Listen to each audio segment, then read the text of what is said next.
Bande ko balandi mbote na bino boye malamu na kati ya manaka na bino ya mukolo ya lelo. Na kata calendrier africain tozali mukolo ya konso moyambo sanza ya zomi na moko mubu mokama na tuku misatu.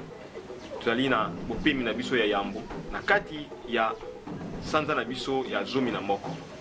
Tozali na eleko ya kisiu ezali elanga pele kwa malili makasi pe kokauka epai na biso bayindo. Ikei ko balana na manaka ya paya oyo tozali jeudi 4 juillet 2019 na kati ya calendrier gréco-romain. Nde wana ezali bongo susu ko rappeler biso makambo ya ebele na kati ya mokili to pe na kati ya mabele na biso. Na 1994 ezalaki bongo lisusu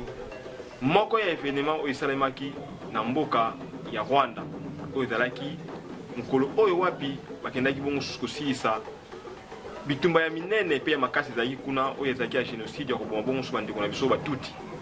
Nde na kati ya mboka Rwanda ezali bongo fête ya libération mokolo mwa lelo. Nde pona yango tokoyebisa bandeko na biso nyonso ya Rwanda ete osepeli malamu mpona mokolo mango tosepela pe makasi na mboka nyonso ya Afrika ezala lisusu na kati ya bitumba te to pe toboma na biso te baethnie elongo na batribu eza malamu mpenza te koboma na biso eza malamu tozala na bomoko nde tokosenga mpona mboka nyonso ya Afrika tolingana na lolingo esengeli.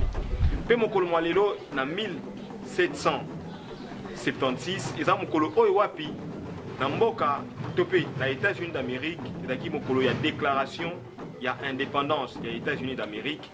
ezaki donc na mboka ya Amérique lelo tozali na fête nationale na kati ya mboka ya Amérique nde batata bamama ezalaki manaka na biso mokolo mwa lelo nde na ntina ena tokozanga te kotombela mbotama elamu na bandeko banso baza bisika na bisika